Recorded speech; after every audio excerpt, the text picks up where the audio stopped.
harka fuunee kabajamtoota hordoftoota chaanala Tsiggeen kan jedhamu jalatti argamtan akkam jirtanii fayyaa keessanii nagaa miti an nagaa kooti galata rabbii Tsiggeen irra maal qabattee dhufte habaaboo birraa fakkeessite jechuun keessanii oolu maashaallah irraa jedha hundi keessan maashaallah jedha dursitanii maashaallah jechuutu isin barbaachisa jechuudha.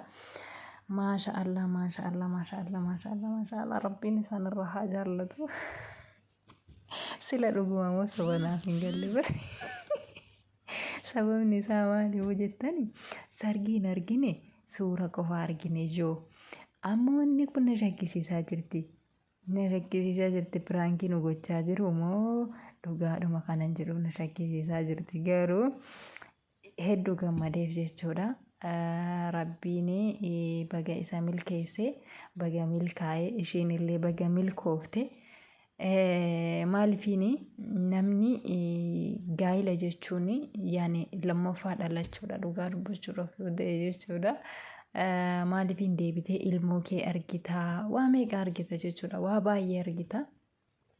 Gaa'ila keessatti waa baay'eetu argama jechuudha waa baay'ee maatiin kee illee maal akkasiif ta'anii ati yoo maal akka taate eessaa kaatee akka eessa geesse waa baay'ee keessatti of argita gaa'ila keessatti maatiin kee maal keessa akka darbanii dhufanii dubara yoo taate haati kee akkam akka taatee dhufte maal akka taate gaafa ilmoo argatte waa baay'ee keessatti jechuudha kan gaafa gara gaa'ilaatti seentee ilmoo argachuutu jira ilmoo argattee immoo haati kee akkam akkasii wajjin taate haati kee miidhama kam akkasiif miidhamte haati kee oolmaa akkamii akkasiif oolte ni barta jechuudha.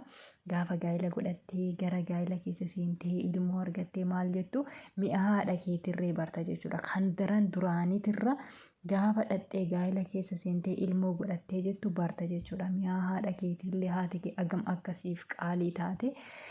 Kanaafiyyuu obboleessa keenya Dooktor Naafiyaad Geetuu baga gammadde siin jenna. Gaa'illi gaa'ila milkii siif haa ta'u.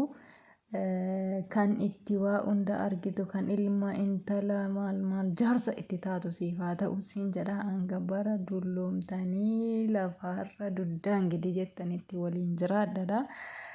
Kanatti aansee immoo 2 ta'a ciisatii 3 4 5 ta'ati kaadha si'uma tokkoon akkas jedha ba'uunat hedduu gammadee jechuudha. Ammana kan hin jedhamne hedduu isinii gammannee jirra maashaallah isiniin jennee jirra rabbiin isinii haa jaallatu isin jaalannee jirra.